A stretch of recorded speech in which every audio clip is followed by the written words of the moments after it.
Ladies and gents, welcome to CG Reaction, and this is How to Move the Sun, Stellar Engines by the channel Kurzgesagt in a nutshell. Remember people, this is Kurzgesagt video, so it might get blocked, it might not. I don't know the pattern there. I thought some of the old video gets blocked, but some of the old videos don't. Some of the old videos gets blocked. I don't know what that is. But yeah, so you might see checkered box where the video is, but if that's a bit too much to you, play the original video in the side of the browser or whatever, wherever you're watching. And yeah, so yeah, how to move the sun, stellar engines. Yeah, this is definitely pretty advanced thinking. It's not for today, obviously. How to move the sun. We can't even make Dyson sphere. Screw the Dyson sphere. We are worried about carbon dioxide in our atmosphere right now. So compared to this, we are really primitive. But yeah, one day this might come in handy. Because for a long enough time there is no issue where the sun might go, but since sun is orbiting around in the galaxy, sun might come across a place where there's an issue, like there's an impending supernova that's gonna happen, and we are heading that way. There's a black hole in some distance, in some 1,000 years we might head that way. So this is good enough thinking, because doing all this would require a long time. Now, how to move the sun? I think one of the things I could think of is that asteroid deflecting mentality. You could put a heavy enough craft near the sun that pulls each other, and that you keep the craft constantly firing in the direction where you want to go. Obviously that's like makes not much of a difference at the time, but over time it will deflect the sun well enough. I don't know what else you could think. I mean, pretty sure using sun's own energy, like some kind of a glass or something that reflects all the lights in one direction, that could use as a propulsion. So yeah, that could work too. I don't know, we'll see what all the ideas are in this channel. Remember people, if you like my reaction, don't forget to like and subscribe. Check out the reaction, there's a link in the description. Check out the cast for all the playlists. I've written quite a few Kurzgesagt video already, so if you haven't seen them, check out in the link. It's there somewhere. So yeah, let's watch this one. Nothing in the universe is static. In the Milky Way, billions of stars orbit the galactic center. Some, like our Sun, are pretty consistent, keeping a distance of around 30,000 light-years from the galactic center, completing an orbit every 230 million years. Yeah, whenever it comes to anything related to like sun and sun's orbiting on Earth's orbit, the more stable it is, the more better it is for us in the long time, because predicting things becomes easier. This dance is not an orderly ballet, more like a skating rink filled with drunk toddlers. This chaos makes the galaxy dangerous. Yeah, a black hole. Our solar neighborhood is constantly changing, with stars moving hundreds of kilometers every second. Only the vast distances between objects protect us from the dangers out there. But we might get unlucky in the future. At some point, we could encounter a star going supernova, or a massive object passing by and showering Earth with asteroids.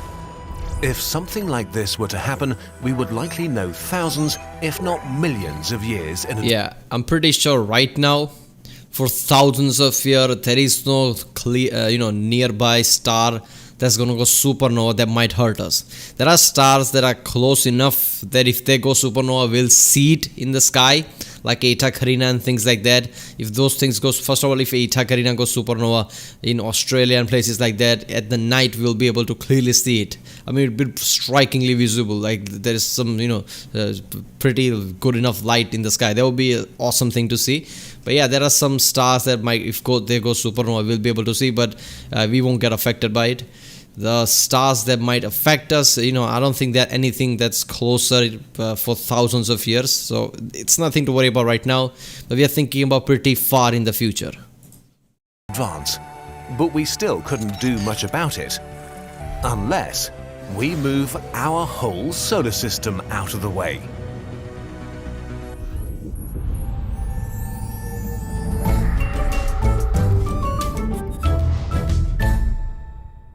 To move the solar system. Yeah, best thing about moving the solar system, I think, is that first I'm like, won't that cause issue with all the orbits around the sun? But no, it's not going to be sudden movement, like if something like that happens, then yeah, something orbits might get screwed over. But it's gonna be slowly incremental changes in the the direction. So what happens if you just change the direction of the sun? Obviously, all objects around the sun is going to follow, because space just in a two-dimensional way, think like it's a bad shit or something. If you put a heavy object there, like bowling ball or something there, it will curve the bad shit. And if you throw some small balls around it, it will try to obviously in this sense it will all crash into the ball, because there's also gravity from down. But in a theory it makes sense, because when you throw the ball it will start to orbit around it because of the curve. That's what gravity is. But basically if you move that ball, all the balls around it will also move with it, because the curve is also moving. So yeah, just moving the sun is enough. That what we will not notice it, but obviously scientists will be able to be observed that we change direction, we are at a different place than we should have been. Yeah. The system, we need a stellar engine, a megastructure used to steer a star through the galaxy. It's the kind of thing that might be built by an advanced civilization with Dyson sphere level technology that's thinking about their future millions of years ahead of time.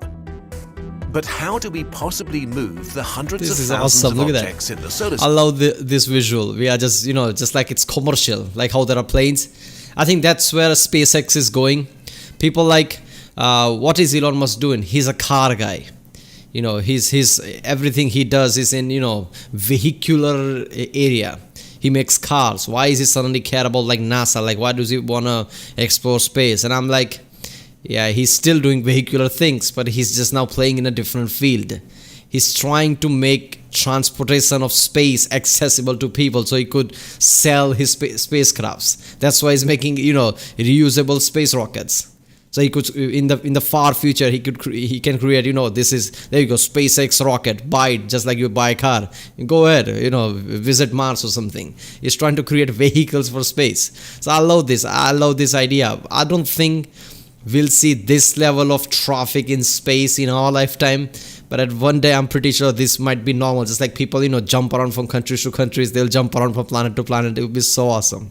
At that time people think that Dyson sphere technologies is pretty far away, but the thing with this is just starting a frontier is the hardest thing. Once you dominate this, like you make space commercial, you just jump from place to place for vacation. Once you do that, you have access to a lot of things.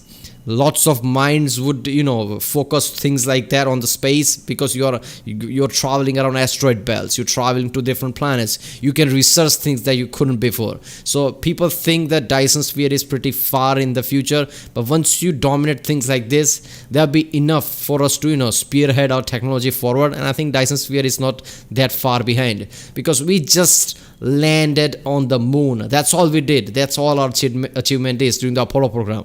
That thing alone transferred our technology at the level that we are seeing today. Most of the things that we are using today, computers, chips, lots of things, happened because people were trying to go to the moon, Apollo program. And that's just trying to go to the moon. That's it, nothing more. Making space like commercial. Just going from place to place, researching it. Oh, look at that. I want to go to that asteroid and research that. Yeah, let's just go there. When you have that kind of a momentum, when you have that kind of mentality, I don't think Dyson sphere is really far away. So I feel like in 100 years, this will be so easily accessible that people think that something like Dyson sphere is 1,000 years away. I don't think it's that far. Maybe 150 years. It will take 50 or so years after we make space accessible like this. But yeah. System. The good news is we can ignore all of that. We only need to move the sun. All the other stuff is glued to it by gravity and will follow it wherever it decides to go. Yeah. There are lots of ideas about what a stellar engine might look like and how it would work. We've picked two grounded in our current understanding of physics that could be built in theory. The simplest kind of stellar engine is the Scudder thruster, a giant mirror. It works on the same principle as a rocket. Like rocket fuel, the photons released as solar radiation carry momentum. Not a lot, but a bit. For example, if an astronaut turned on a flashlight in space, it would push them backwards very, very slowly. A stellar engine will work a little better than a flashlight because the sun produces a lot of photons. Yeah. The basic That's an idea of understatement. the shut-off thruster is to reflect up to half of the solar radiation to create thrust and slowly push the sun. Yeah. We have to be very careful doing this though. If we point this towards, I don't know, like some object in the in our solar system, like some asteroid or something, one of the moons of Mars or something, we point it towards that, I'm pretty sure the power will be too much.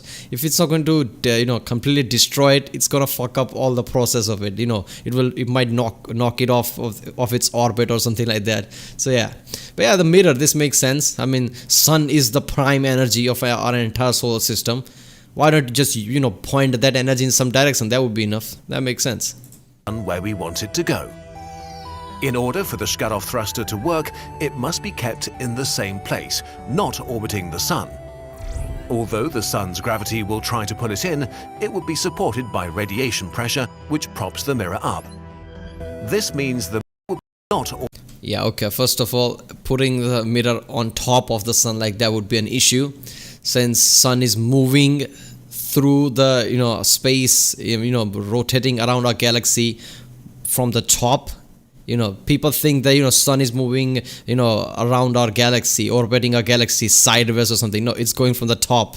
So our planets are going like this, corkscrew style, on top. So if we put mirror here, it will just slow it down. We have to move it so somewhere around here or here to move its direction. Orbiting the sun.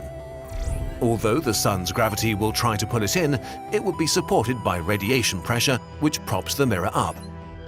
This means the mirror would have to be very light, made of micron-thin reflecting foil from materials like aluminium alloys.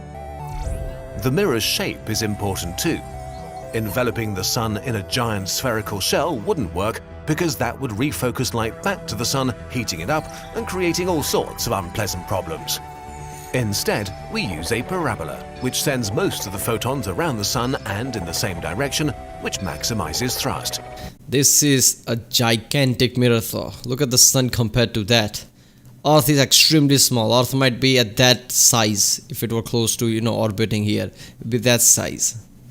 So that gigantic mirror, we would need resources. We would mind our own asteroid belt.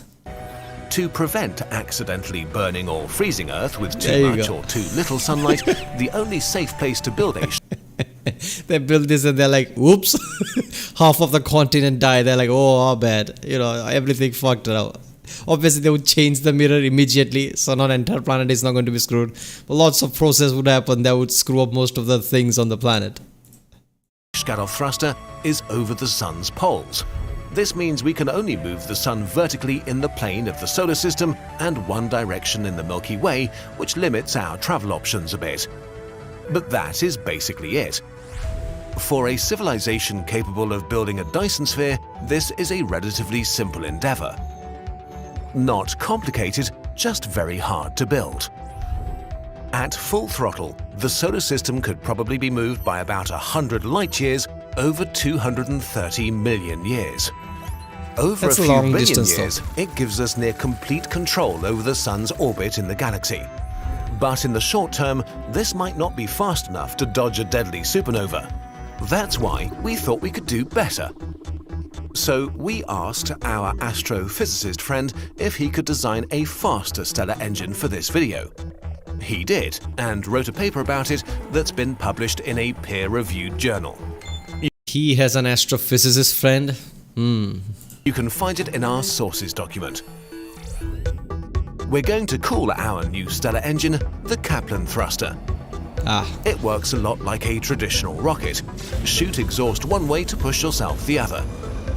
It's a large space station platform powered by a Dyson sphere that gathers matter from the sun to power nuclear fusion. It shoots out a very fast jet of particles at nearly 1% the speed of light out of the solar system. A second jet pushes the sun along like a tugboat. The Kaplan thruster requires a lot of fuel, millions of tons per second. To gather this fuel, our thruster uses very large electromagnetic fields to funnel hydrogen and helium from the solar wind into the engine. The solar wind alone doesn't provide enough fuel though, and that's where the Dyson sphere comes in. Using its power, sunlight can be refocused to the surface of the sun. This heats small regions to extreme temperatures, lifting billions of tons of mass off the Sun. This mass can be collected and separated into hydrogen and helium.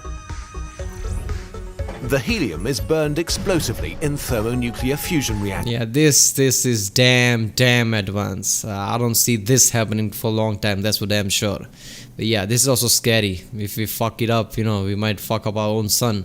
But yeah, this is pretty advanced civilization level thing. There is a scale, I don't know, some Russian guy named Scale, that tells you what type of civilization we are, 1, 2 or something like that. This is, I think, pretty the highest level of civilization, and I think we are far away from that.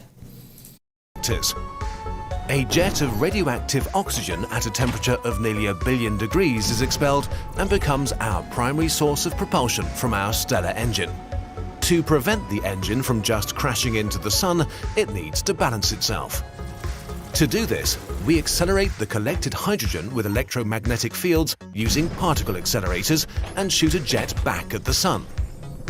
This balances the thruster and transfers the thrust of our engine back to the Sun. In as little as 1 million years, this engine can move the Sun by 50 light years, more than enough to dodge a supernova. At full throttle, the solar system can be completely redirected in its galactic orbit in 10 million years. But wait, won't we use up the Sun this way? Fortunately, the Sun is so massive that even billions of tons of material will barely scratch the surface. Yeah. In fact, this megastructure will actually extend our Sun's life, since lower mass stars burn slower, keeping the solar system inhabitable for many more billions of years. With a Kaplan thruster, we could turn the entire solar system into our spaceship. For example, by orbiting backwards in the galaxy and colonizing hundreds or thousands of stars as we pass by them. Yeah. It may even be possible to...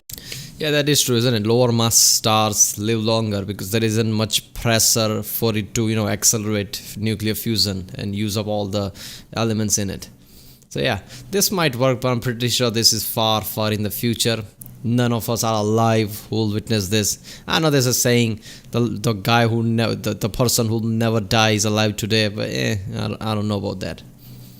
We don't know most things about our own biology, our body. We don't know what consciousness is. I don't know. To escape the galaxy entirely and expand beyond the Milky Way. Stellar engines are the kind of machines built by civilization. That would be so epic, man. some civilization noticing from the distance. They are like what we are right now at our stage, who can observe things. But now they are not the stage that when we're gonna do all these things. So they are observing. They see a star literally coming out of the galaxy, going to the different. Like, what the hell's happening here? What is the star doing? Where did that come from? They try to think of new laws and new theories just to, think how naturally this could happen. Thinking not in terms of years or decades, but eons.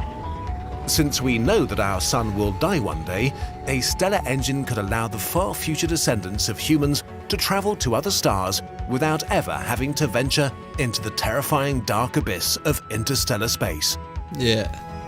This is awesome. Until we build a stellar engine, we're adrift and subject to the whim. Yeah, that is so awesome. We're just thinking how we are going to travel between intergalactic space. Just use our sun. Our sun will keep us alive. Maybe in future our other generations will see the other galaxy. Why the hell not? Whims of the galactic sea. We may not like where it leads us. Maybe our descendants will set sail and become an interstellar species for millions of years to come. This was our last video for the year 12,019 of the human era. And what a year it was. So much stuff happened everywhere, to so many different people. Calendars and holidays are just imaginary, but they help us to cut our lives into pieces that our brains can handle. We're leaving 12,019 behind with a weird mixture of disillusion and hope. The world is screwed up, but we can fix it. In a few days, this year will be over, and we'll get to try again. Thank you for watching our videos, and for sticking around for so many years. See you all in 12,020. Yeah, This is a great channel. I love the topic, he tackles. Yeah, 12,019. So YouTube survived all that year, apparently. All right. Yeah, this was a great topic. This, every time someone talks about, intergalactic space travel, I'm like, that is such a long distance, and I don't see how that happens. But yeah, if you just take your son with you, why the hell not? That's so awesome. But that would be so weird to see from different, some other civilization. What is the star doing from jumping from galaxy to galaxy? Yeah. I think, if we can do all these things, I think we could, pump in the hydrogen into our sun too. Our sun doesn't need to explode. Yeah. This was great. Alright, people, if you like my reaction, don't forget to like and subscribe. Check out the reaction. There's a link in the description. Check out the cards for the playlist. Check out the end cards. And yeah, I'll see you next time.